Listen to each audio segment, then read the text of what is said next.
You know what really makes us mad? Is wasting money on CDs with only one or two good songs. Yeah. Tell them about punk.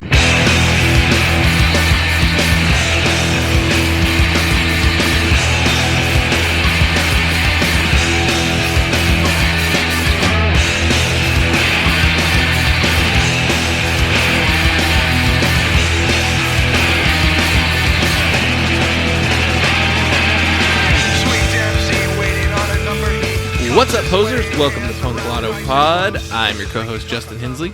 I am your other co-host, Dylan Hensley. I probably shouldn't peak the show at the beginning of every single episode, the audio. Here we are, though. The, what's the loudness Vine meme where they, like, crank the Where it distorts. sound and distorts. Yeah. Welcome to the show. We're continuing our best of 2021 material.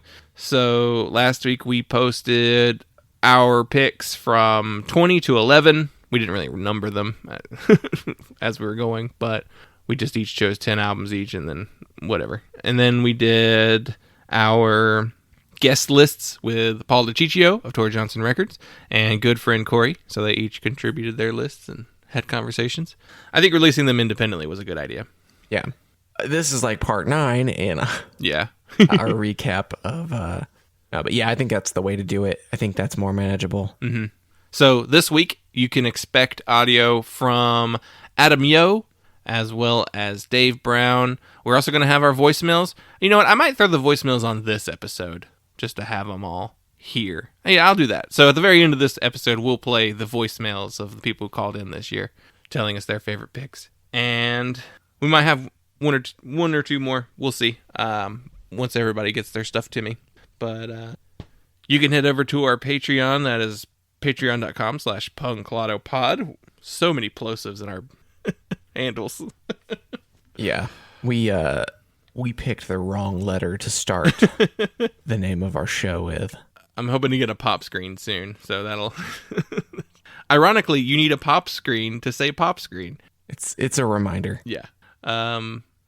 So if you head over to our Patreon, we just did a dive on the overall charts of 2021. So kind of just like finishing up some more records that came out this year. Yeah. Hit some of the not punk records that came out this year that we listened to.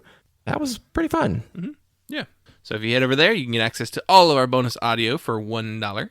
And we've got stuff coming up in the new year where we might be utilizing some more polls and some more, interactions over there using the more like posting, blogging system over there.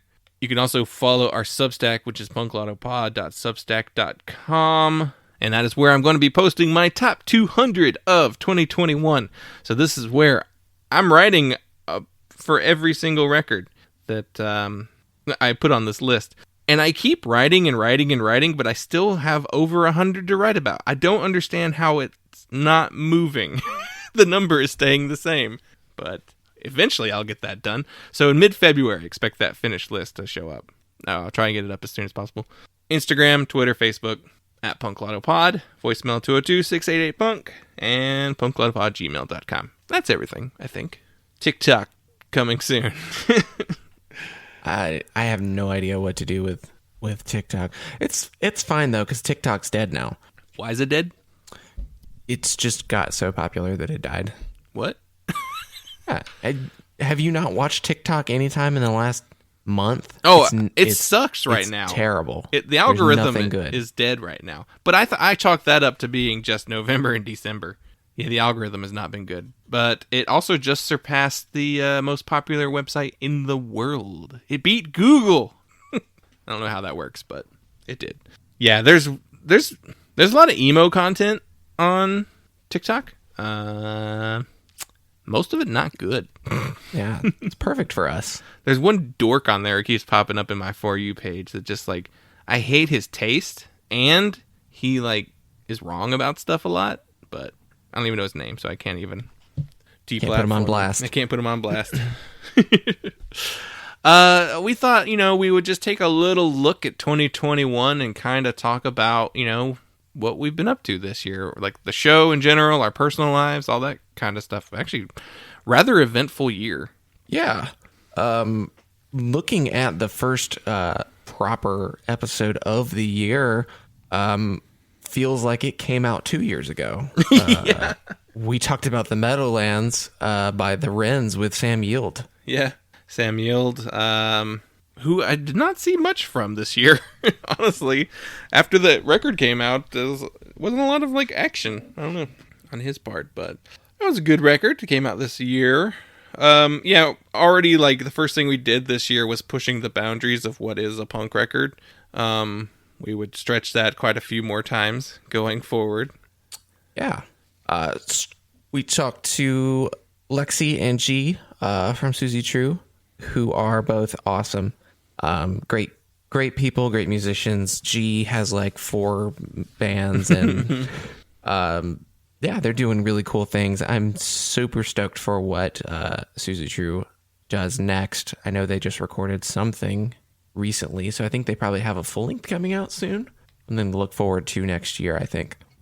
This is the year we launched our Patreon as well, which has been really awesome. I've loved the content we've been making for it. I've loved the guest selected albums. Man, I've really enjoyed doing that stuff. At first I was like, yeah, I give myself some more work, and we don't work that hard on that show, on the Patreon content, but I guess I should say I should not undersell it though. But yes, thank you to everyone who has signed up this year and given us even like $1. Like, even if it was like 1 month and you dropped immediately. Like, thank you so much. We appreciate every little bit of it because it's just been cool to see that kind of feedback. We talked with Megan from Bad Sandy this year. I'm hoping they put out a new song this year, so I'm hoping that means we're going to get some more Bad Sandy coming up. We talked about Jack's Mannequin, which like kind of like started off our multiple discussions on that era of emo and pop punk stuff. Yeah, we spent like the next month coming back to the early to mid 2000s because we talked about Angels and Airwaves with Molly from Generation GC. Mm-hmm. We talked about Census Fail with God Program. Mm-hmm. Yeah, we spent a lot of time on those types of records this year, which I appreciated talking about those records from the perspective of someone who liked them. Yeah. We came back to the early mid 2000s quite a few times actually because we hit Hawthorne Heights with Arms Like Roses with Thomas. We talked about you and Adam talked about Riot by Paramore, and then we talked about the 2013 Paramore record too. Yep, with Olivia from Cowboy Boy, who I have seen twice now since moving, and if you get the opportunity to see Cowboy Boy, do it. They're incredible. Olivia is an amazing front person. Really great band to watch. We made it into some liner notes. So we recorded an episode with Greg and Nate from Celebration Summer, and they thanked us in the liner notes of their EP that they released this year. We talked about Leatherface's Mush, which I think is still our most popular record that most popular episode from 2021. Like it hit big for us and very hard to top. But thank you guys so much for including us in the liner notes. That's incredible. That's amazing. We did some weird stuff this year. I think we introduced the best worst over under. We did it on Patreon first with Starflyer 59, but then we did it again with Anne and Suzie and the Banshees as like a kind of like a 150 close to 150th episode special and Halloween sort of combo there. Yeah, doing that best worst over under put me and probably you in the top 5% of Suzie and the Banshee listeners on Spotify. Yeah.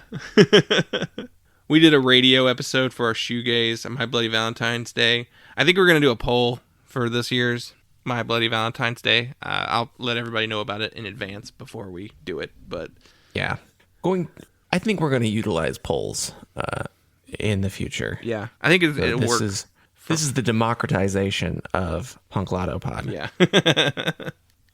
What other big firsts did we have this year? We did a comp. Was that our first comp? Yeah. I think that was. Flex we did Your the Head. Flex Your Head comp by Discord Records. Yeah. Yeah, I mean, yeah, it's basically. We finally figured out what the deal with the UK subs is. Yeah, we did. We spoke with the guys from Camp Trash about John K. Sampson's Provincial. Fun episode where Keegan just goes to the convenience store in the middle of it. I love it. We checked Jawbreaker off of our list of bands we've never done an episode on with Angelo from Magazine Beach. We talked about Unfun. That one was fun because Angela picked that one being like not a big Jawbreaker fan. Yeah. Which was interesting to do because you would think that someone would have picked that band by now because of how big they are. And then the person who picks them isn't really a fan. Yeah. Yeah. You know, I mean, he was familiar with the band and liked them, but it was just interesting to have someone who's like not deeply familiar with the Jawbreaker discography picking a Jawbreaker record, which I thought was a fun conversation. Mm-hmm. Some other fun episodes. We talked with John and I believe Garrett from Calyx to discuss Yaphet Kotto's 2001 album. Really fun episode. I think we followed that up with like 3 of the members of Pulses to talk about No Kill, No Beat Beat by Q and Not You. Like, we had some fun string of episodes this year with multiple people. We actually had quite a few that were like that. What else did we have like that where it was like just a riot? So, oh yeah. So the episode we did on Dead Guy's Fixation on a Coworker with Ancient Shores was probably one of my favorite episodes of the year. It was just so much fun. I sent them some vocals to be used in a upcoming song, which maybe they scrapped. It's been a while. Maybe they scrapped the whole song because my vocals were so bad. But we can't make this work. Oh, this is useless. Yeah, dump it. Dump the whole song.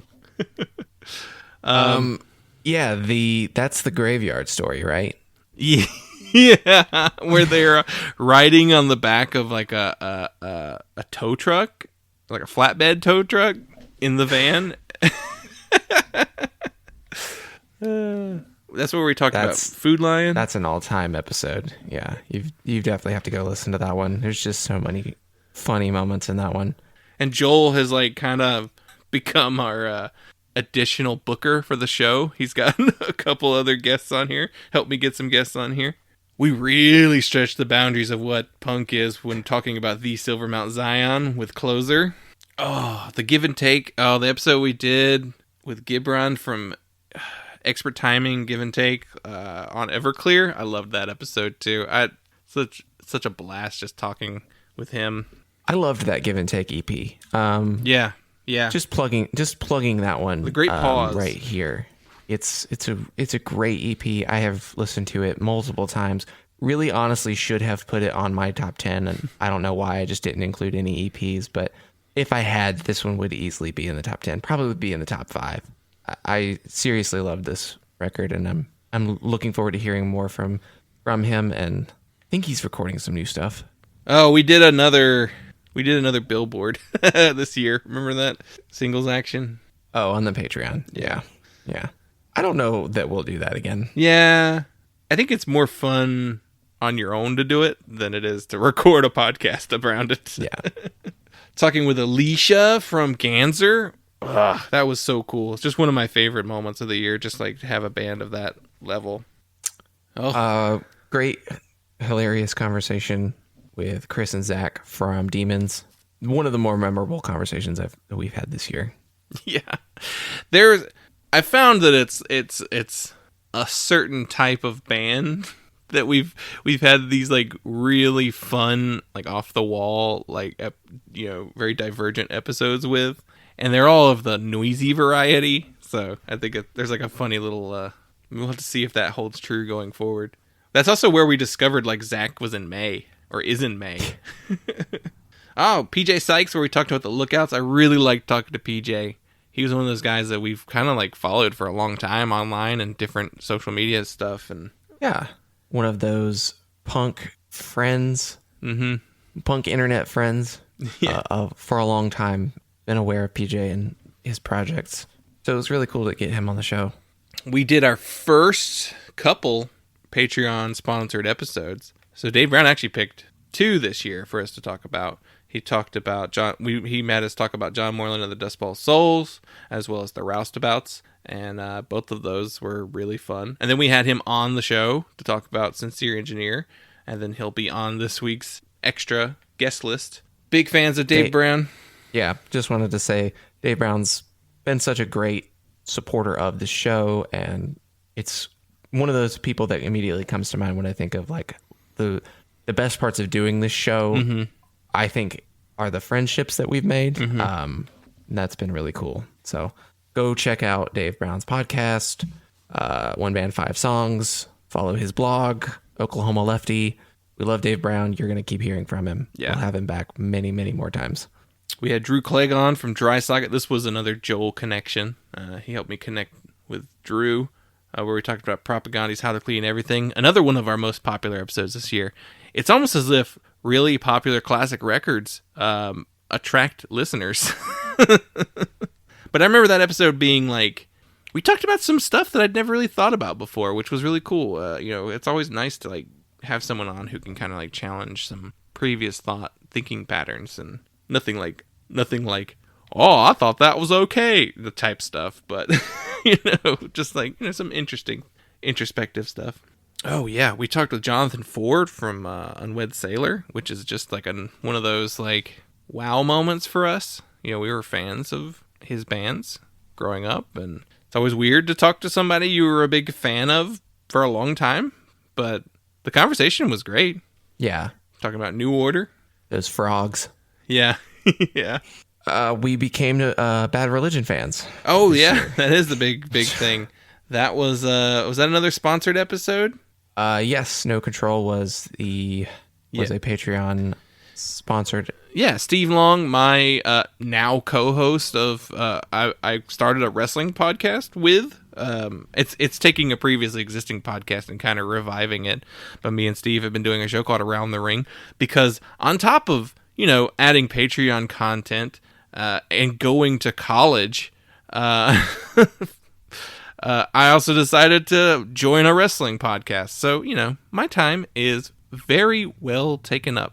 But yeah, going to college. Me going to college, you moving from Phoenix to LA, like personally, is kind of a big year for us.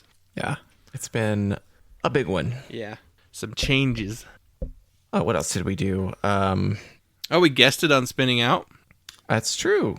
Josh Robbins, his podcast that he stole from us. We talk about it on the episode. While you moved, we had my first fill-in co-hosts. Adam Yo joined me in the co-hosting role, and we talked to Angie Aristodemo from Resonating Zine. And then Ann Lepore, we talked about Cat Bite's first record. That was interesting to see the change. What can happen if one of us isn't here? A different dynamic. Yeah. Yeah. We listened to one of those big classic records that we embarrassingly admit that we are not very familiar with. We listened to We're Down Till We're Underground by Give Up the Ghost with Cole and Chris from Easy Prey. That was another really fun episode. Those guys are just so funny. The story about, running into one of the guys from Linkin Park on like his girlfriend's parents' street or something like that. And his limited edition 10-inch Linkin Park record that's still with his parents. We talked to Kathy from the Gully Boys about the Sundays. Continuing to push boundaries on what is a punk record. We did a lot of solo records this year. Solo episodes this year, just because of me returning to school and then like scheduling conflicts and just being like, oh, well, we're kind of limited on when we can record. So we'll just do this by ourselves. Yeah. I think we figured out how to do those episodes by ourselves with a little bit more energy than our early days of doing this show. We did a couple of those. We did UK Subs, Crown Hate Ruin. We talked about Naked Raygun, Youth of Today, The Falcon. We had fun coming up with gimmicks for the Patreon this year. Master Punk Theater being the younger one of all of the options, but Talking with Betsy and Laura from Fangs was a really cool experience. We revisited our Lost episode for our 150th. I'm glad we did that. Yeah, got it out of the way. Oh, wow. Yeah, we talked to Dan Yeeman and Andy Nelson. Like, talk about, like, whoa. Talk about big gets. Yeah. Going down the history of Philadelphia punk bands. Finally had Scott Hicks from Totally Slow on. We'll see their band someday. If we haven't already. Great conversation with John Hernandez from Timeshares about Social Distortion. That was a conversation that we just had to cap it. Yeah. I think you kept talking to John for like another 40 minutes after.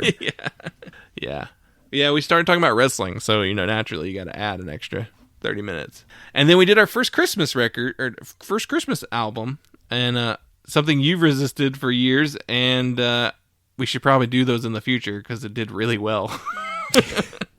So now that I see there's money in it, my instincts are correct. Dylan always shooting down my ideas. Who knows what we've passed up now? But yeah, 2020. That brings us up to Christmas present. Yeah. 2021 in the world, man, it was pretty much the same as 2020. Like, in some ways it was worse. I think because we started it with more hope. Yeah. I think which was a mistake. Right, because literally 6 days later, oh, this is gonna be a bad time. Yeah, 2021. The same, yet also a little bit more depressing than 2020.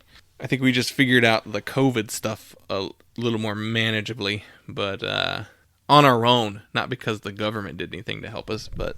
No support there. Yep. Actually, we're getting less support. We're getting less support than we did under... Oh, man, I don't know. Let's... Are we going to say it? I'm going to say it. Trump was better at dealing with COVID. Just think about that. Think about it for a second. That's bad. That's terrible. It's not that he was good at it. He was just better. Yeah. Ooh, that feels real bad. Anyway, if only we could have known that Joe Biden would be terrible. Yeah, it's only as if he's had a very long history of being awful. But okay, whatever. Let's not do this. Yeah, it's not the Punk Lotto politics hour. Poli-sci. Let's talk about records that came out this year that we liked. Yeah. So we did our chart dive already over there, so you can see that on the Patreon. But God, we still went 30 minutes on just going down the year. That's wild. Let us talk about our lists. You got yours pulled up? Who wants to go first? Sort of. Who wants to go first? I'll go first. Okie dokie. We mentioned them briefly earlier on this episode. We talked to John and Garrett from Calyx. They released their record Stay Gone, and I loved it. Leslie was born in the place she wants to die. Gray skies only mean cooler weather. Keeps her food separated on her plate. Spain was fine, but Mississippi's finer.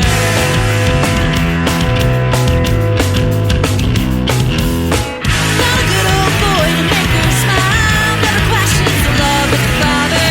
Ooh, she shines. Is it ignorance or grace? Or just her simple desire? If a pool says it's gold, then it's gold. It still shines, it even glitters. All the love she didn't find. Every day is the same. It just keeps getting better. Released by Plastic Miracles, Ethnospine, Chumpire, Salinas. Just a big old 4-way. Many hands make light work. I guess that's the phrase. And I mean, it's such a good record. Like, no wonder they all of those people want to be involved. Yeah.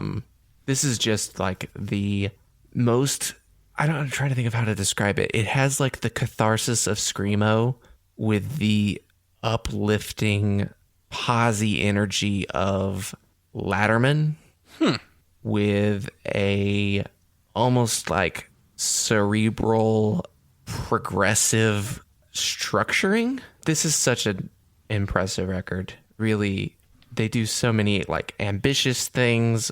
None of these songs have like normal song structures, but they're eminently singable. I mean, there are choruses, but they're not like every song is verse chorus or anything like that. Yeah, this was just an immediate hit for me. I knew this was going to make my top 10 the first time I listened to it. Yeah, this was one of those records. Actually, okay, so currently, as of right now, my list of top 200, this is number 2 behind Sincere Engineers, Bless My Psyche. And honestly, they're really tied in my mind right now. I don't know what the final number 1 pick is going to be on that list. I didn't pick them for my list on this episode because, Dylan, you picked it before me. So, I had a lot more to choose from, I think, than you did this year.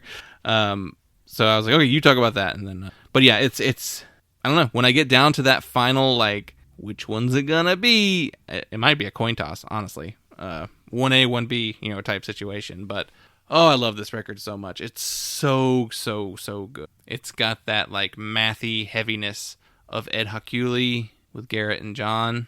But then it's, like, super catchy with Caitlin's vocals. Like, so good. Yeah, and Caitlin's lyrics are incredible. This is a record worth sitting down and reading the lyrics along with.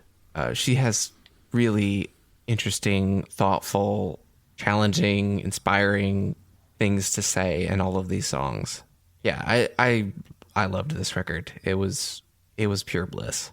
All right, my turn? Yeah.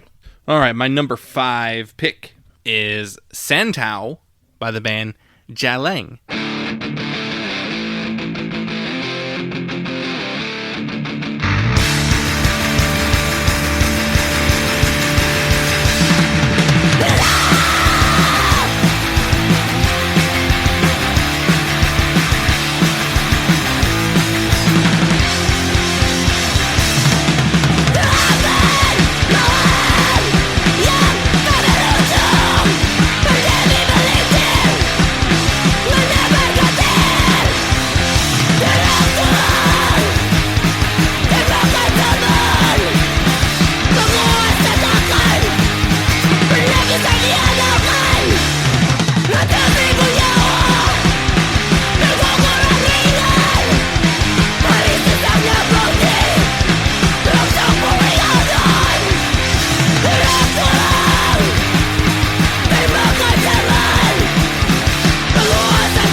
So this was released July 23rd on Heavy Machinery and Ruin Nation Records. They are from Melbourne, Australia.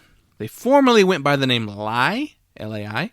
They kind of changed their name, and I don't know if they've changed their sound too much, but it's a like fast-paced, high-energy, crust-influenced, D-beat type hardcore record.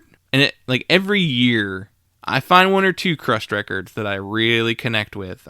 It's not a genre as a whole that I listen to extensively, but there's always like somebody that puts out a record that I'm like, I like that. That's going on the list. I'm not like maybe it's it doesn't filter out from the crust scene to me on its own very frequently, and that's why. So whenever I come across one that I like, it's really cool. I found this through actually our friend Adam Yo's coverage of the album on No Echo. He talked about it on there. He did a review for it. And I think I read that review and was like, this sounds cool as hell. And I went and listened to it, and it sounds cool as hell. It's, the lead singer is someone named, her name is Alda, and she sings in both English and Bahasa Indonesia, because she is Indonesian Australian. So like half the tracks are in English, and half the tracks are in that specific type of Indonesian. But her vocals are so cool, so good. She's one of those vocal styles that is just like, oh, your throat must hurt after doing these songs. Like she like shreds her voice doing these. The drummer is actually from Sheer Mag, which I was surprised to see. And there's some guitar work, which made me go, is Sheer Mag an Australian band? Which I guess they are. I don't know. Do you know? I don't know. Yeah, I think so. Oh, okay. There's also a guitarist from Piss Christ. No, they're from Philly. What? Huh. What? I don't know. The article I read said it was the drummer from Sheer Mag, so maybe the Philly drummer. I don't know. We'll see. I have to dive into that. Super political record, dresses white supremacy a lot, police brutality. It goes after some anti-maskers. There's songs about specifically racism towards Asian people with Yellow Pearl. That's, I think, in response to COVID. Asian people kind of took a brunt of the abuse towards COVID. White Metal's a fun song because it's straight up going after white power metalheads, specifically like the black metal variety. There's a line in it there she says, "Go make your corpse paint a permanent fixture." I just really like that line. Did you have a chance to sample any of this? I don't think I hit this one. I think this is like the only thing on your list that I didn't get to. That's funny. It's super heavy, and it touches on lyrical themes that I found a lot of hardcore referring to this year. And there's another one coming up that I'll talk about here in a little bit that really also hits on similar topics. But yeah, I really love this record. It's just like, it's one of those weird records that I love that I'm like, nobody's gonna put this on their lists, but I love it so much and they should. Yeah, Jalang, really good band. All right, my next pick comes from earlier in the year. One of the first big records to hit me.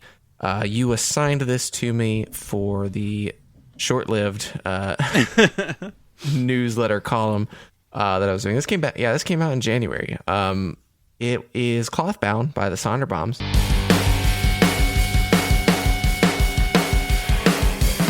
Before I left for tour, you said you wanted more, and I took that as a good sign. I'd rather walk all winter in bare feet than still be guilt-tripping in your front seat.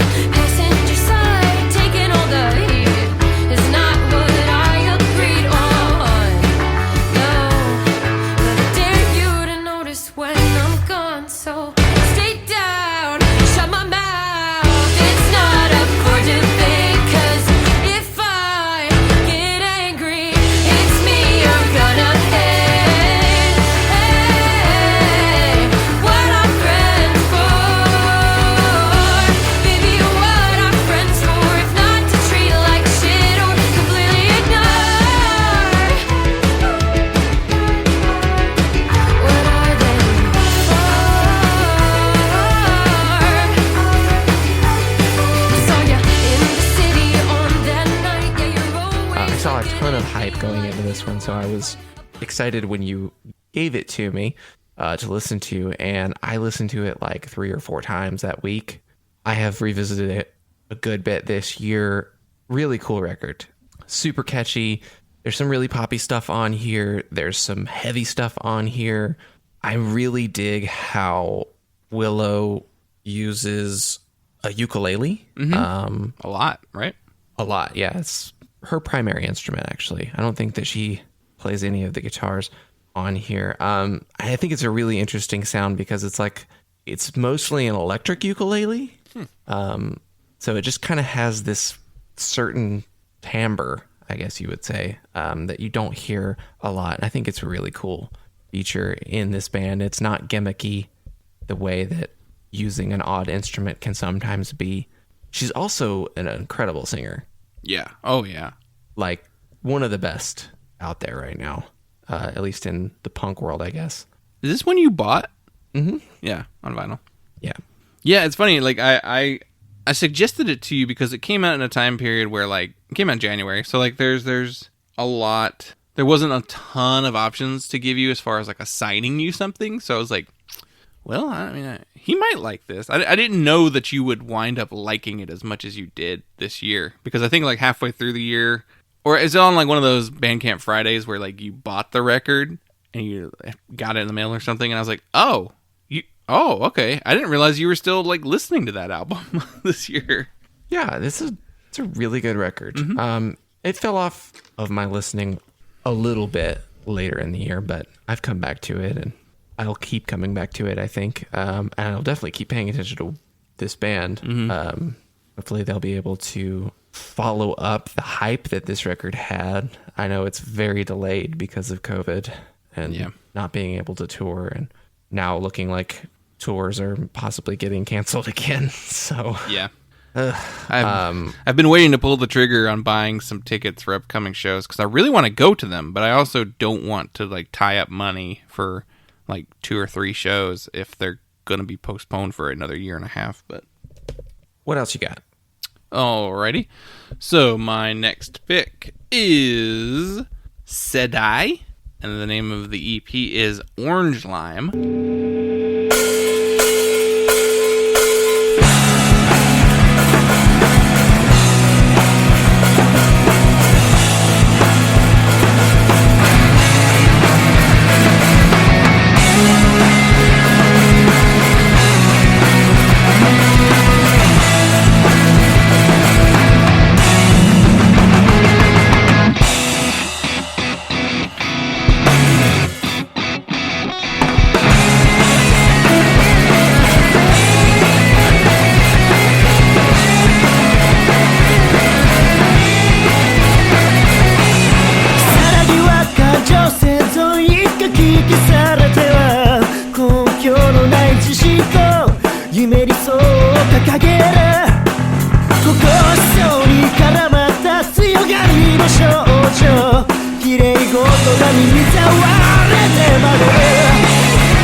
February 21st. Found a lot of my top releases this year were early in the year. Maybe it's because I got to spend more time with them. So like they cemented themselves early enough in the year as in my favorites of the year that like it's hard to kind of unshake them from that spot. But this came out in February. They're from Tokyo, Japan. I listened to so much Japanese emo this year. Japan is having a really cool moment with emo and punk music, specifically emo of the kind of the revival style that was really big in the early 2010s.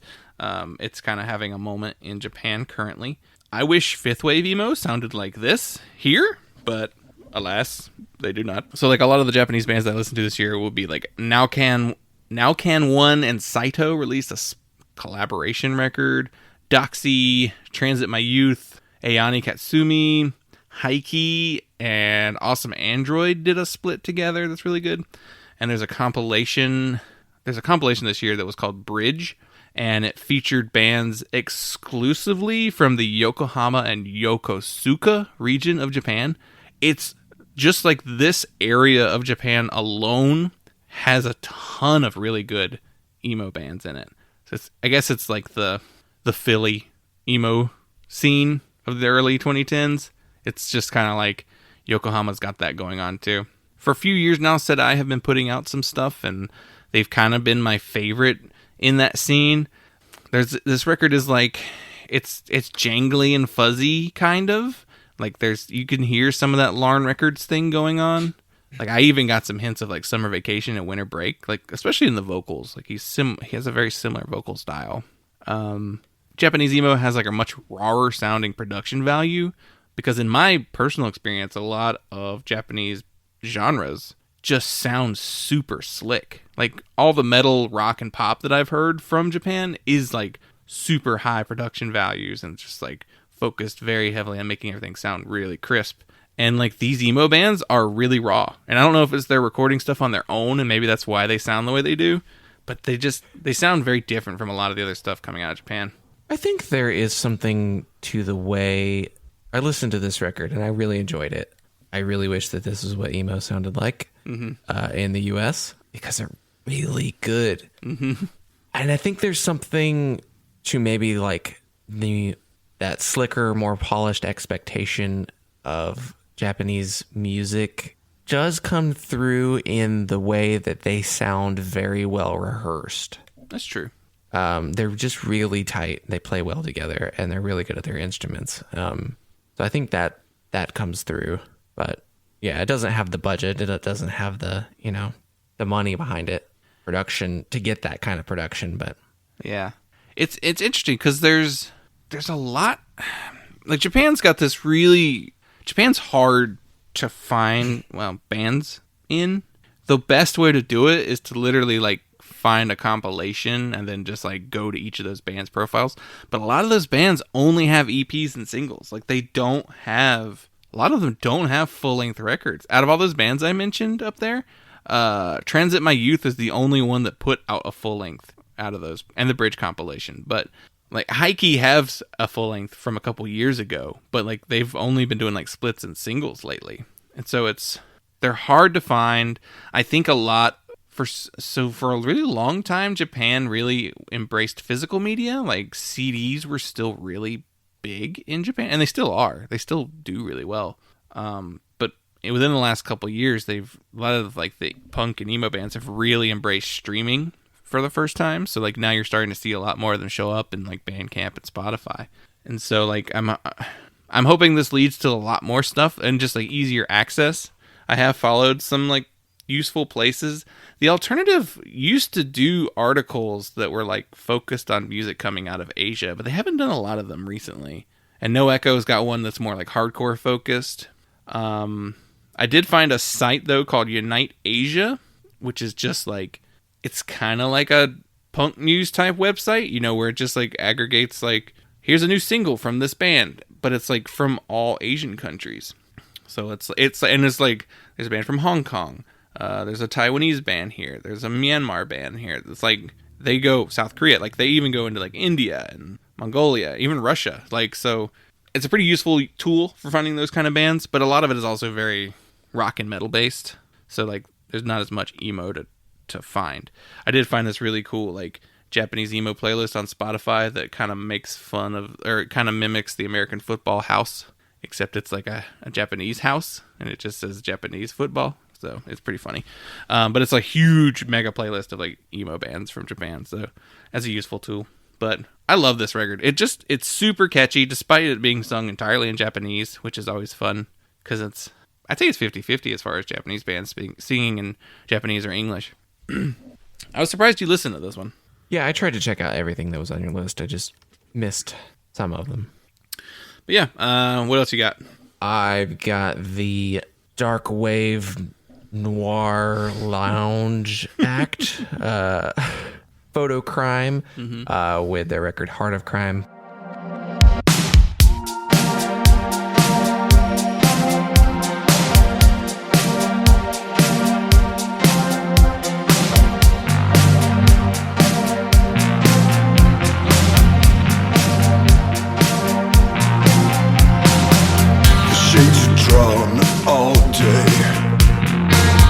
Trapped inside with the remnants of dread. All the blankest of faces drop by to say we'll make a deal on the ghosts that collect in the head. Dusty records we keep, all the visits in our sleep, tied to an anchor of grief that threatens to drown us. I try to never bring it up. When I do, it takes me so, so low. I try to never bring it up. When I do, it takes me so, so low. Fotocrime is, of course, Ryan Patterson, or R. Pattern, as he's known for this project.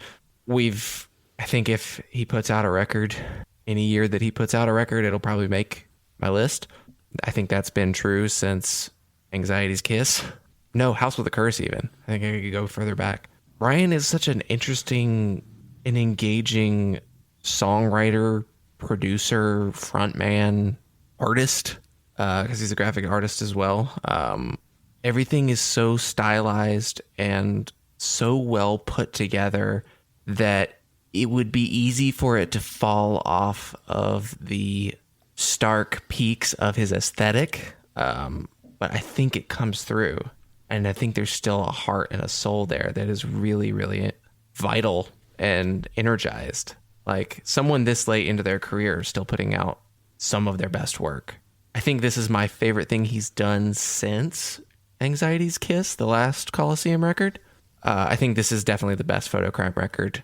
It's been really cool to see his progress into basically becoming more and more of a solo artist. Being less and less dependent on other musicians to make these records. But yeah, I think this is a really cool record, and I was really stoked for it to come out.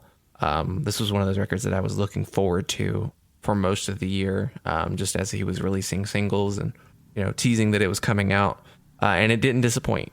Yeah, going back to the him relying less on other people. It's like the first Fotocrime record has other musicians on most of the tracks, and then the second record is it's mostly Ryan on most of the instruments. He has people come in and do special things for the records, but overall he does a majority of the songs. And then but still had producers and engineers. I think Albini recorded some tracks for that record. Mm-hmm. And then this one is entirely recorded and mixed by him, so it's he is becoming more self-reliant with every single Fotocrime record. Now there's lots of friends who appear on stuff, Ben Sears lends a cymbal sound on one song, and then his brother Evan plays on one song, but it's not a full band anymore. It's more of a just him, and he's embracing that more electronic side too, which I agree. I think this is probably the best Fotocrime record. Yeah, the last record he definitely was turning more towards the electronic elements. And I think what held that record back was probably just a little bit of a learning curve. I think probably was getting more comfortable with those sounds and those pieces of gear, but I think he's really, really figured them out on this one. I also really, really like that album cover. Yeah. It's really cool looking. That's a person. That's a well-known person too. I'm not entirely sure who it is. The artwork was by Noelia Towers. I feel I read something that said who the photo is of, but now I don't know where I saw that. I don't know. It must have been an interview or something when the record came out, but yeah. She's an activist or something, the photo. But yeah, this record's good. So Low. It's a pop song. The closest you get with a Fotocrime record. All right, my turn. Yep. My number 3 selection is Queen of My World by Fangs.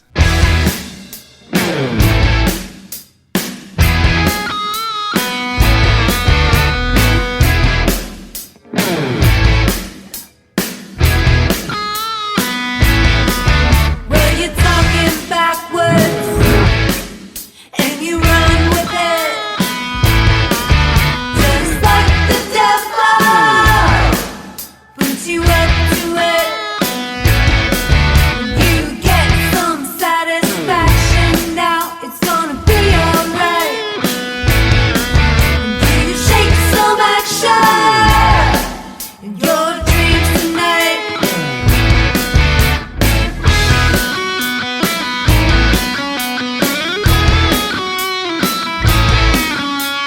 Oh, I wanna know your secret way. Oh, into the fire, into the flame. I wanna know.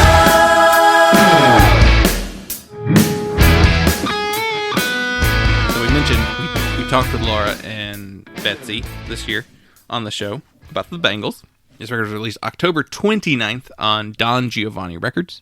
This is their second full-length album, and Betsy plays in X-Hex, and Laura King plays in Speed Stick, as well as Mac McConn's live band. I don't know if she will be going forward, because that new record is very different sounding, so we'll see if she shows up there.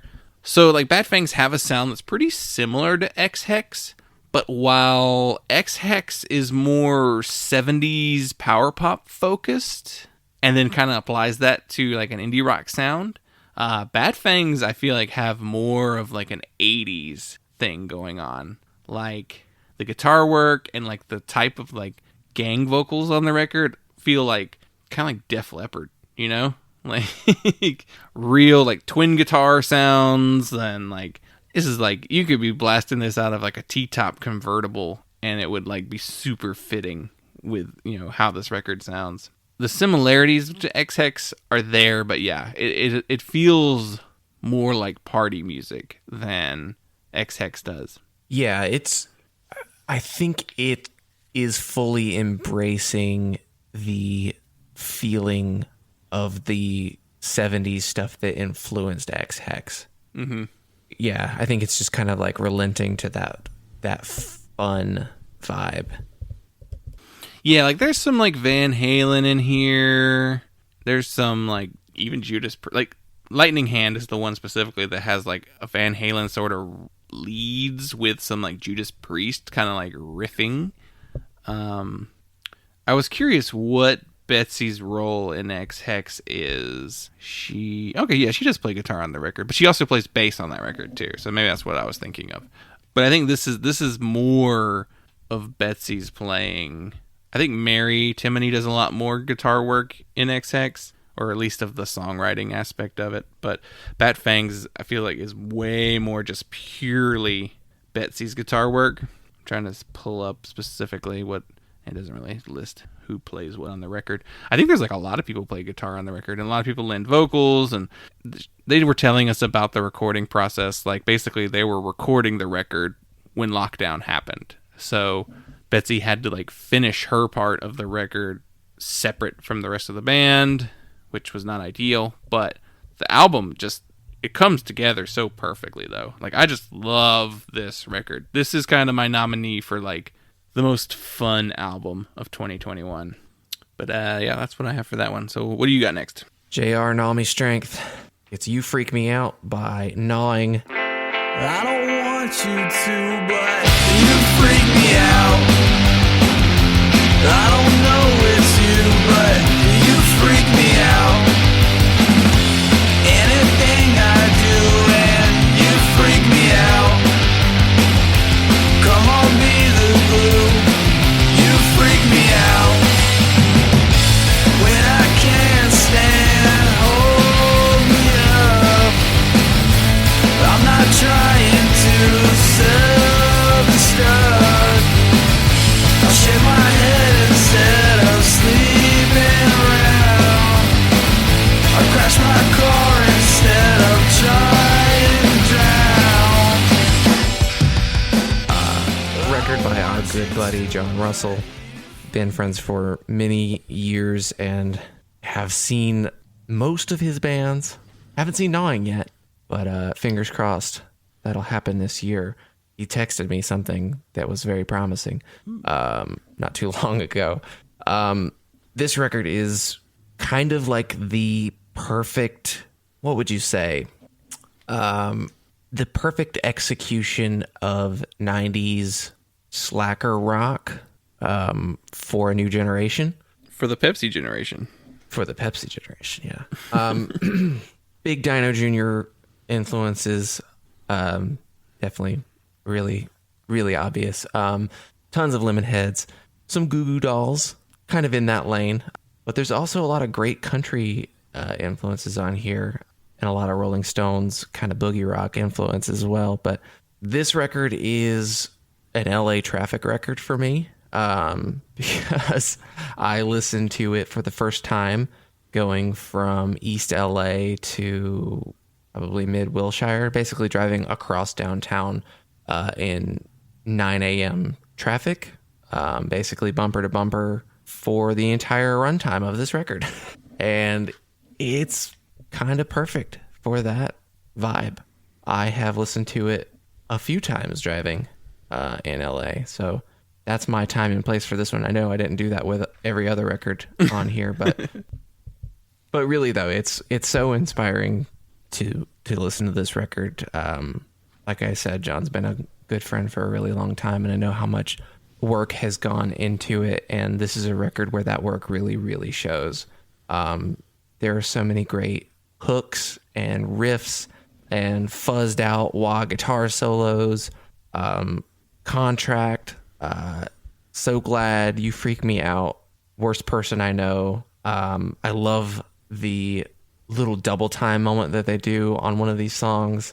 Crenshaw Avenue and Blue Moon New are just heartbreakers. Good little cosmic country songs tucked into a fuzz rock record. And I'm really, really stoked for everything else that they do. They released a single this year as well, Germs Burn, which is a great song, features Lexi from Suzie True. Coastal. Yeah, this is the best record that I've heard from all of John Russell's projects. I think I've seen everything too. I was trying to remember, and I think I've seen all of them live. I even got to see Gnawing when Allie was briefly in the band playing bass, who makes some guest appearance vocally on this record. She does some backing vocals from Big Baby, who excellent band too. I hope we get more Big Baby soon. But yeah, this Gnawing record is so good. I love like the use of the 12-string guitar and like the Crosby, Stills, Nash and Young sort of vibes and the country elements. Like Crenshaw Avenue is probably my favorite song on the album, but really, like, there's nothing on here that I'm not a fan of. This whole record is just so good. I know it's been a very long time in the works too, because when the record came out, I think it was when COVID. No. So it was like this weird, like, it's just been like a series of like delayed gratification with this record. Like, it took forever to get it finished because of COVID, then to play shows and tours got canceled, and the vinyl was delayed ridiculously. Like, it just got into John's hands like this week. Yeah, I just got my copy this week. Yeah, it's wild how long it's taken to get this record out. Thanks, supply chain issues and Amazon and Adele and Walmart.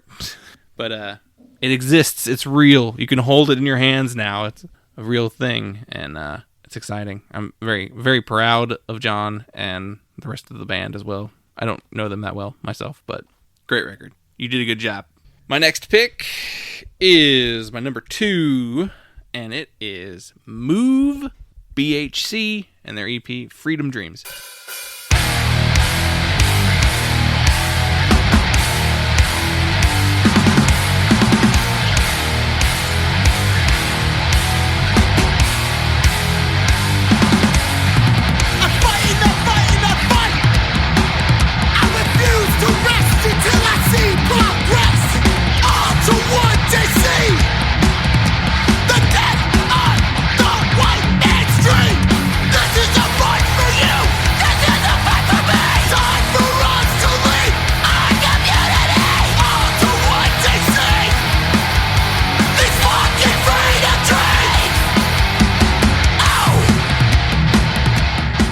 Originally just called Move. They added the BHC because there's probably like a ton of bands called Move.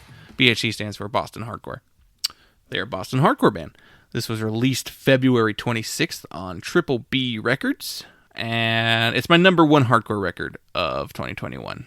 There was a lot of hardcore this year that I loved. Like, a ton of hardcore records I enjoyed this year. I probably listened to more hardcore this year than in 10 years. I don't know. Like, there was way more into heavy stuff in my earlier 20s, but then shifted into more melodic stuff. But I don't know, maybe it's just the state of, the last however many years where it just feels like it gets worse and worse. Even though it's really always been this way. It's really ultimately what it is. It's just, the paint is cracking and you can see through now. But the hardcore records that I leaned on and looked at and listened to the most were the most political records. So like the Jalang record is very political, but this one is nothing but political songs. Everything is like a very serious social issue. Move are a hardcore band that features black musicians. I don't think the entire band is black musicians, but at least half of them. And so every song on this EP addresses something that affects the black community in the United States. So Beyond Reform is about how police reform is literally beyond reform and how you can't reform it. So it's a police abolition track. House of Cards is about redlining and gentrification. Freedom Dreams is about the never-ending fight for the rights of black people in this country. I think Righteous Unrest might be the most powerful song of 2021. It starts off with like an emotional like speech of how people of color, specifically black people in this country, have done things the right way. They've done the, peaceful protests. They've done kneeling at football games, like making statements, and how some people are pushed to the edge, and it's sometimes violence is the only solution in some situations.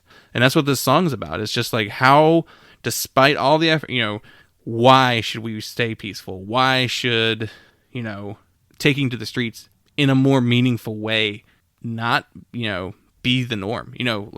I think it's not a like defending riots song, but more of explaining why riots can happen in some communities. And yeah, I mean, it's definitely a modern hardcore echo of the Martin Luther King Jr. quote about riots being the voice of the oppressed.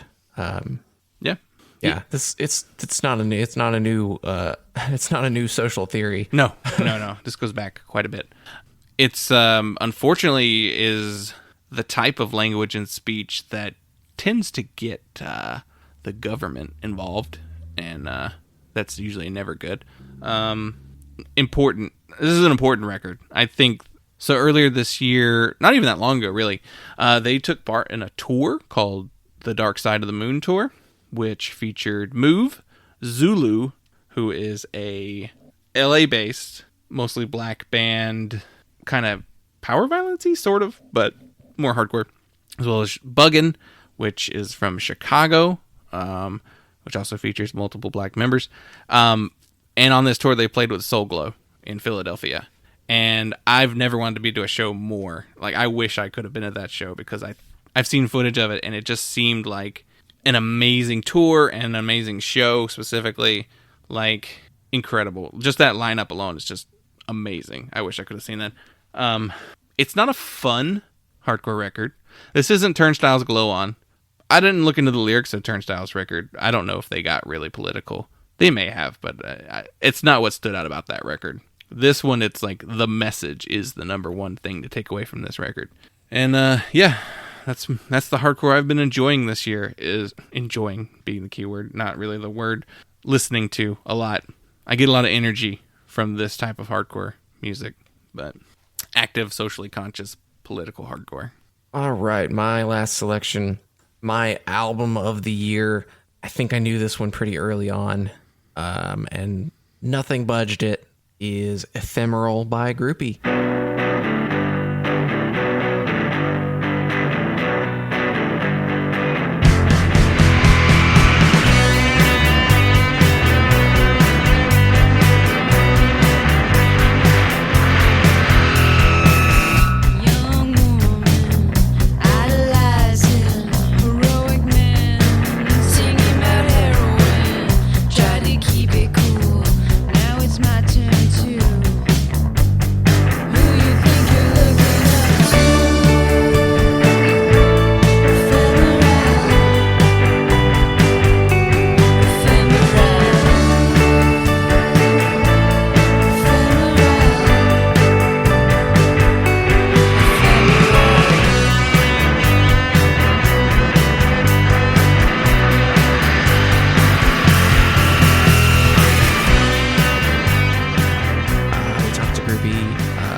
Not long after the record came out. Yeah, this is just a stellar post-punk record. I would call it post-punk. Yeah, that's probably the main genre. I think one of the things that makes it work over so much post-punk is the fact that it's not completely bloodless. There are like real thoughts and emotions conveyed all over this record. There's a lot of great lyrics on this record. The songs are intricate and catchy and really build on themselves really nicely, and they all build on each other throughout the record. I think this is an impeccably sequenced record. I mean, some of these songs like Daleko, Thick as Glue, some of my favorite songs of the year, really falls into, I was trying to think of like, it falls into this specific category of a type of band that I'm always looking for that not much comes close to. Fotocrime kind of taps into the same vein. Ganser definitely does, but I don't know what to call that other than it's post-punk, and I don't know where it originates either. I mean, maybe I could take it back to like listening to the last Frodis record for the first time. Maybe that's the template. There's not like a ton of sonic similarities to that record here, but there is definitely a pensiveness that runs through this whole record that I think comes from the same place for me. Yeah, I don't really I don't know what to... I get the connection you're making there. It is not in the specific sound. It's like it's more of a mood or a tone. Because like this record has a lot like surfy elements, you know, and like dream pop elements to it too. Yeah, I see what you're saying though. Like there is something anxious, maybe. Yeah, it's something ephemeral. It's not really what that doesn't make sense. No. It's not what the word ephemeral means. But ephemera. That's where you saved McDonald's bags from the 80s and you put them on Instagram. It was really cool talking to Ashley and Johanna this year. Ashley, she's had a year. You know, she started the year off by getting hit by a car on her bike, and she's ended it with getting COVID. Johanna had a baby and is taking like time away from the band. She's going on hiatus from the band currently. So they've got a new lineup.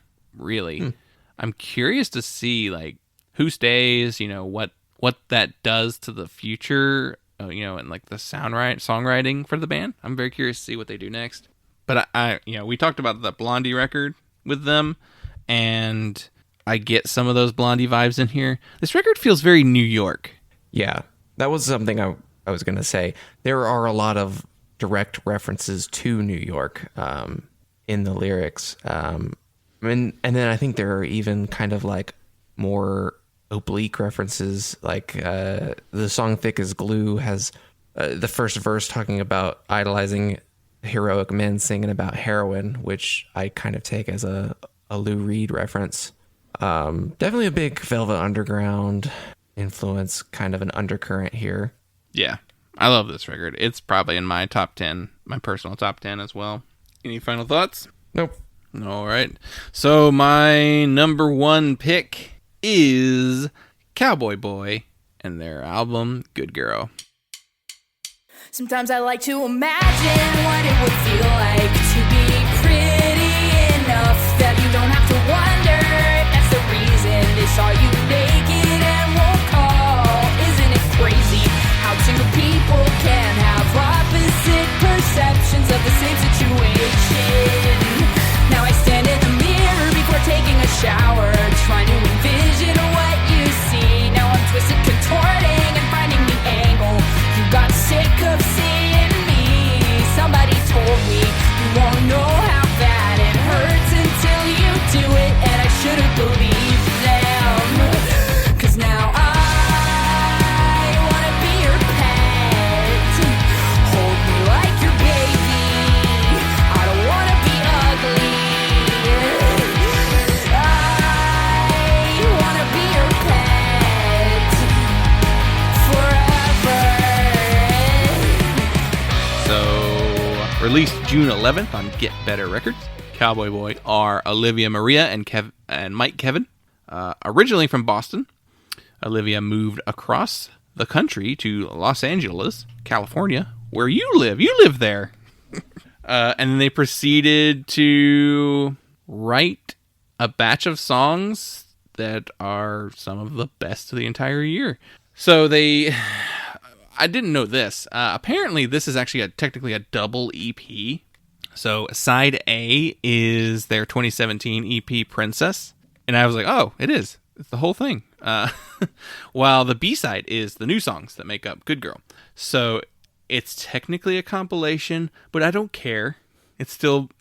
It's 50% new material. It's 50% new material, so it counts. So even if it was just the B-side, like if I have no problem. I have a EP as my number 2. I have no problem putting an EP as my number 1. So even if it was just graded on B-side alone, it would still get this spot. So there we go. Nobody cares. Who's going to argue with me? Oh, you can't do that. The B-side is all the new material, and it's all the stuff that was written as, on opposite coasts. And God, these songs are so incredibly good. The A-side has a little bit more of a moodier element to it, though it is still really catchy. But there's an anticipation. I think like there's a track on that side. It's called like Moving to California or something like that.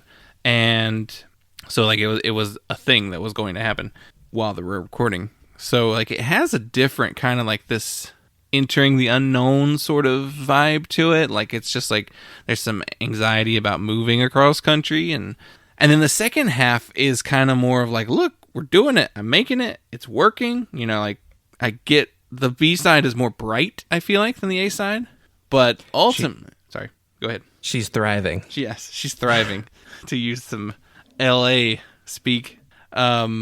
Ultimately, the band's sound is not different from side to side. It's still a very, very fun, cool melodies, great guitar parts. Like Olivia does all the vocals and keys, and then Mike Kevin does the guitar, bass, and drums on the record, and it's just fantastic sounding.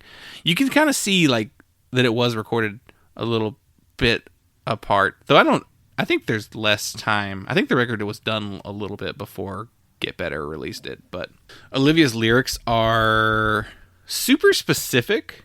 It's the type of specific lyric, though, that makes it more relatable. It's that, like, well, I haven't done that exact thing, but, like, I've felt that exact feeling. Like, that type of lyric. It's that type of, it makes it connect. Makes it feel more human or more... Well, I can relate to that because I put that in my terms, and it's the exact same scenario. I just love this record. Like it's one of those ones that's just been like at the top of my list for most of the year, and just 1, 2, and 3 this year: Sincere Engineer, Calyx, and Cowboy Boy, all interchangeable depending on the time of day or mood or day of the week. They can all be number 1. So I don't know. I love it. You've been lucky to see them live. I would love to see them. Yeah. She tweet?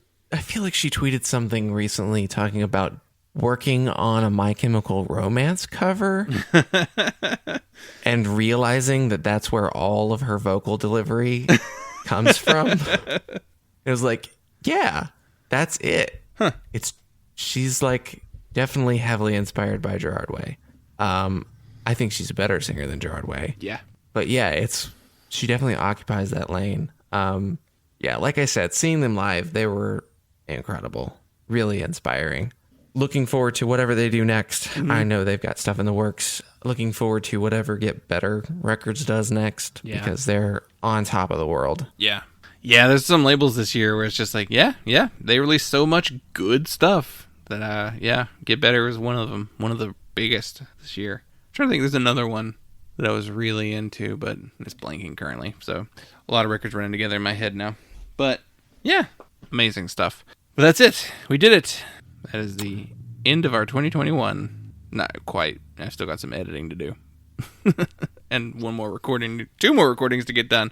Woof. I'm glad I'm not in school during these weeks. But thanks so much for listening. Thank you to any guest who has been on the show this year. Thank you to any listener that we've had on the show. Any listeners we've had this year. If you listened to one episode and was like, that's pretty cool, and you liked it, thank you. No thank you to people who give us negative reviews, but we haven't had too many of those lately. We haven't had those in a while. Yeah, go throw us a positive rating. I don't know. Yeah. I don't care. Apparently Spotify now has ratings. Yeah. I'm not happy about that, but whatever. Yeah. They only make up a third of our listening, so. Stitcher. We get more Stitcher listeners than Spotify listeners.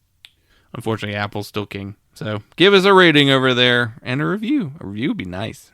But thank you all so much. You'll see more of us this week. We'll post our guest lists later this week. So. Hello, no one is available to take your call. Please leave a message after the tone. Hey there, Punk Lotto Pod. This is Greg Railson, bass player for Celebration Summer. Wanted to say what an honor it was to have us on your show this year. And as requested, my personal favorite records of 2021, in no particular order. I would say Lepesh, Blood in the Water, an amazing record. It's on New Granada Records.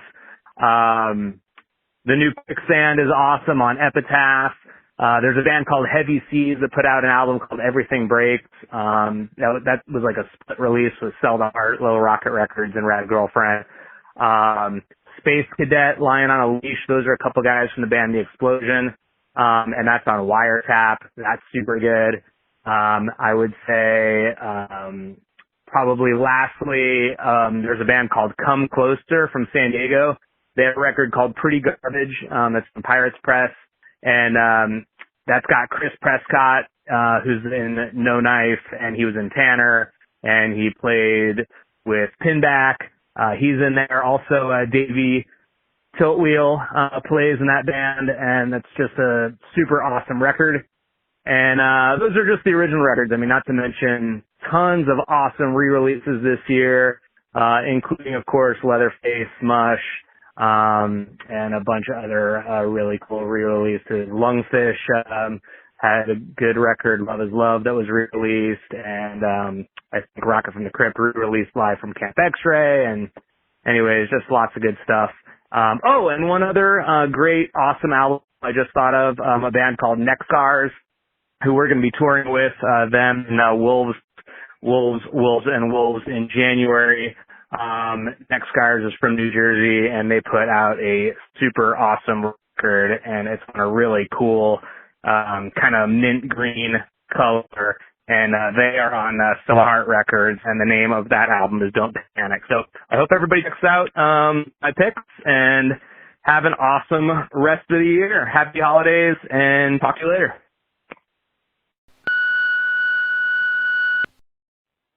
What's up? This is Tom from Arms Like Roses, here to talk about my favorite albums of the year. I'm going to start with all the newer bands that I listened to this year. The first one being the band Dying Wish. They're a hardcore band somewhere out of the South, I think. They put out an LP called Fragments of a Bitter Memory. It's awesome. It sounds straight out of 2004, like Victory Records, Trust Kill, like Atreyu, The Autumn Offering, Bullet for My Valentine, 18 Visions, all that kind of stuff. Kind of gothy, like metalcore. It's super good.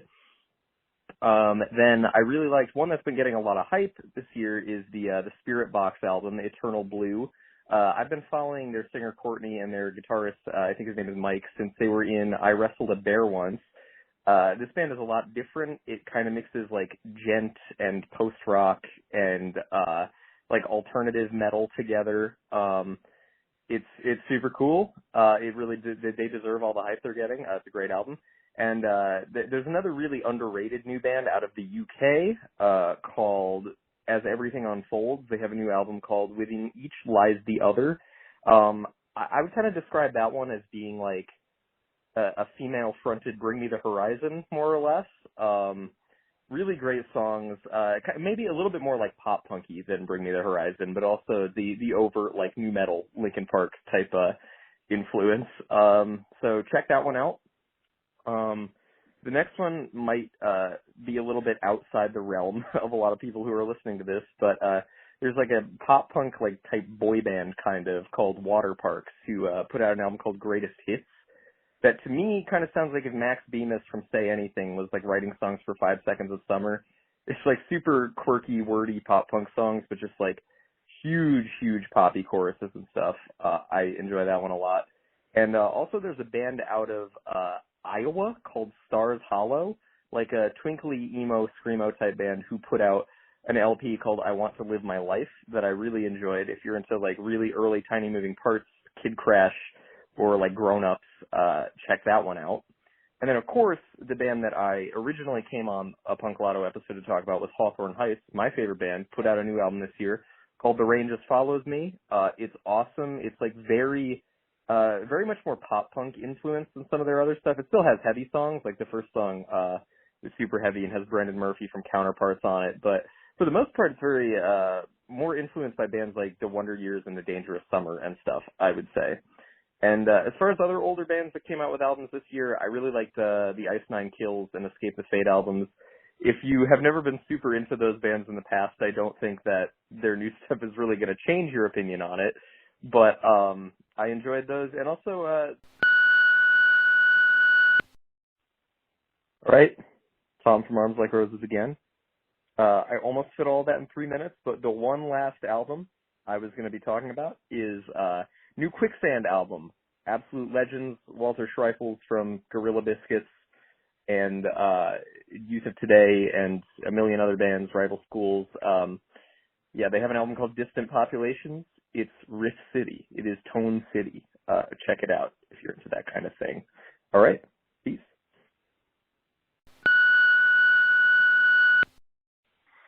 What's up, Punk Lotto?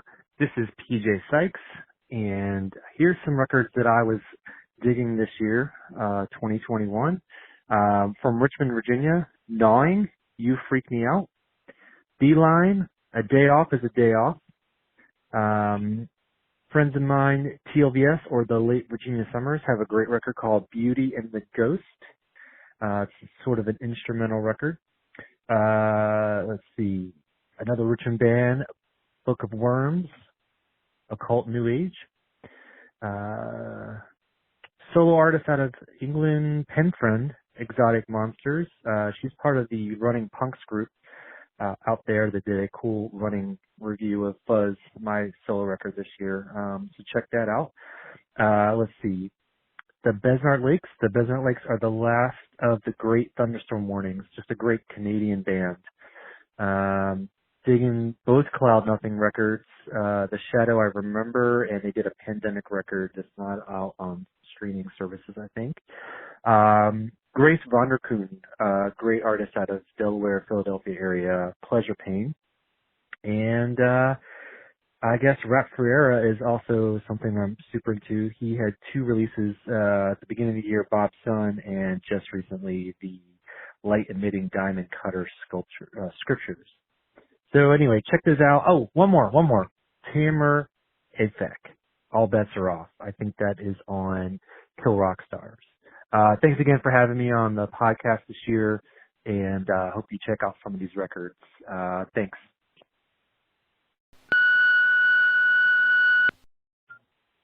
Hey, Punk Lotto podcast. This is Lexi from Suzie True. I'm here to call to talk about my favorite releases of the year. I'm really bad at choosing favorites because I like a lot of stuff and I don't like to choose any one favorite. So I've made categories in which to organize my favorites. I also am aware that I'm missing a lot of albums. Like, so many good albums came out this year, but this is just what I've put together for the sake of this voicemail. So, I decided the best album for driving around and being sad in preferably cloudy weather or at night is going to be the album Zorked by Julius Shapiro from Chastity Belt, Chastity Belt also put out singles this year that are also great for this category. And then the album Don't Know What I Am by Alien Boy. Fucking love both of these albums. The best album for listening to at work all day, every day, for weeks on end. So much so that your coworkers all ask if we can please listen to something else, would be Jubilee, the Japanese Breakfast. I'm sure this is a big one on everyone's favorite list. The album is just fucking great. Like, you can't leave it out. Alright, next category. Best album for feeling like I'm less alone in the world goes to Good Girl by Cowboy Boy. Fucking love Cowboy Boy. And I somehow conned Olivia from Cowboy Boy into being my friend. And it's like one of the best things to happen this year. Best album to scream loudly while you're driving. Again, driving. A lot of listening to music and driving. I live in LA. Let Me Do One More by Illuminati Hotties. Great album. Alright, best album for unpacking your trauma? Vixen by Fox Bodies. They would take this as a compliment. I know this for a fact. Great album. Super proud of the homies. Big ol' trigger warning. Gonna go ahead and say that before you listen. Alright. Best album for being sad, but in a happy way. Morbid Obsessions by We Are the Union. I think they would appreciate that too. Big happy sad vibes. I fucking love it. So many good music that came out this year. Like EPs too. Vile put out an amazing album. Gully Boys put out a fucking great EP.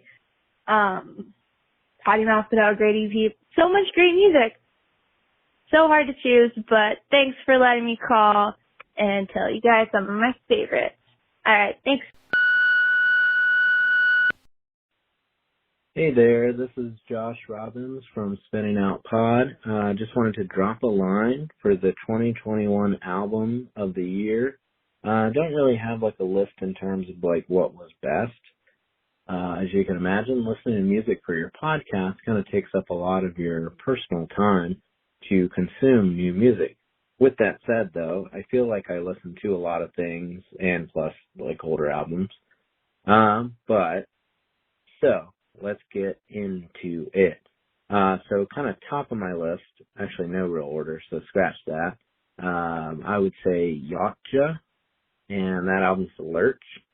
And then there were two The Body albums this year that came out. One was their own album, and then one was like a split collaboration album with Big Brave. I would really recommend that. So that's The Body, I've Seen All I Need to See, and The Body, Big Brave, Leaving None But Small Birds. So those are great, and so many on my list. I'm going to leave some out. Just want to mention some friends like Gnawing, Totally Slow, Taking Meds, but let's keep the list going. So Dinosaur Jr., Sweep It Into Space, Hurry, Fake Ideas, Wild Pink, A Billion Little Lights, A Regional Justice Center, Crime and Punishment, and the Military Gun EPs. There's so many I'm leaving off. I just have a time limit, so what can we say? Things like Colossus, Turnstile was good, Jail Talks, Downhaul. There's a lot I am leaving off, so sorry to anyone I forgot. I'll probably go over it on the 2021 Spinning Out top list of the year episode, so tune in for that. But thanks for having me on the pod, or having you on the pod. Shit. Fuck. I said that wrong. Now I sound like an idiot. Edit that out. Never mind. Just keep it. Whatever. Love y'all.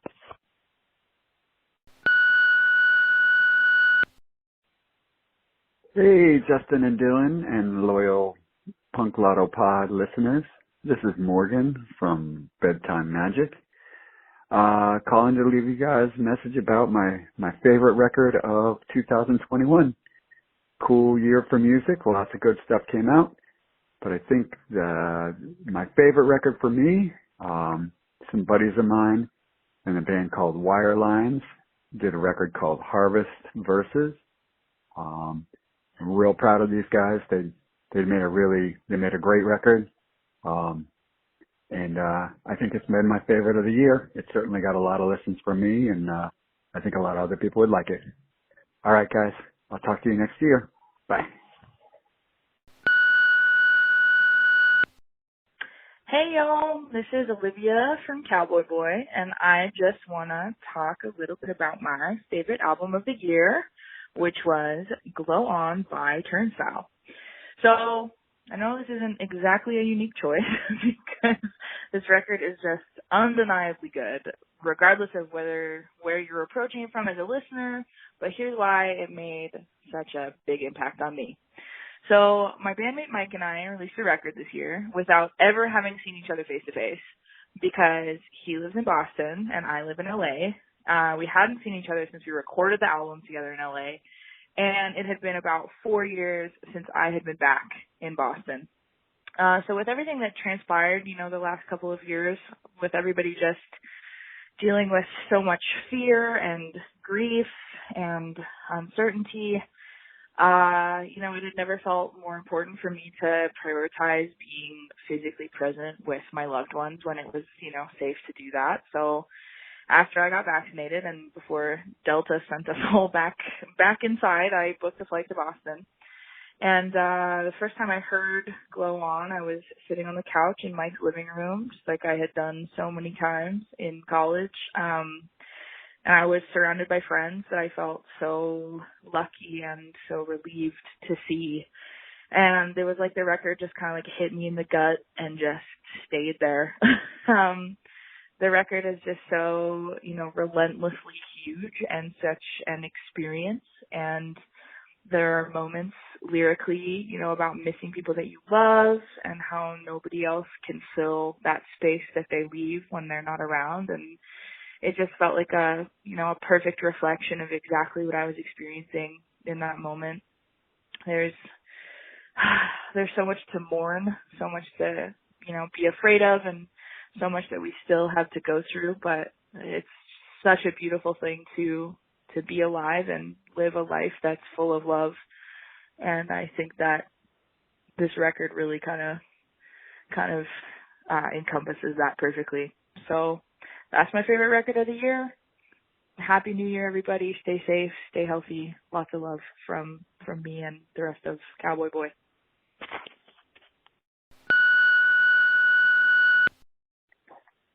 Hello, Punk Lotto Pod. This is Scott Hicks from North Carolina. Punk rock concern, totally slow. I am going to throw down 5 albums that I loved this year that are punk adjacent, and I'm going to go quick so I don't get cut off this time. First off, I'm going to go with Shame, Drunk Tank Pink, great UK angular Gang of Four-y, Idolsy kind of band. 2, Chubby and the Gang, the Mutt Nuts, great straightforward garage punk, good for direct listening or playing in the background while trying to get stuff done. Just a great record. Swift, French psych metal, stoner rock band, kind of like the OCs, leaning more into the stoner metal than into the psychedelic kind of 60s garage thing like the OCs does. Great band. French band. I just discovered them this year, so I'm going to go with their Levitation Sessions album that came out in 2021.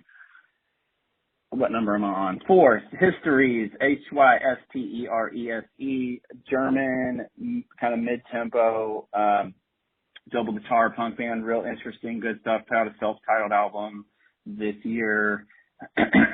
Finally, I'm going to go 7 Seconds to Crew, the reissue on Trust Records. Beautiful re-release, great booklet, great remaster, awesome classic posi-core record from my childhood that is finally getting some proper release and hopefully getting some proper attention. Okay, guys, have a good New Year. Delete the first message because it's a rambling, stupid mess. Okay, I love you. Bye.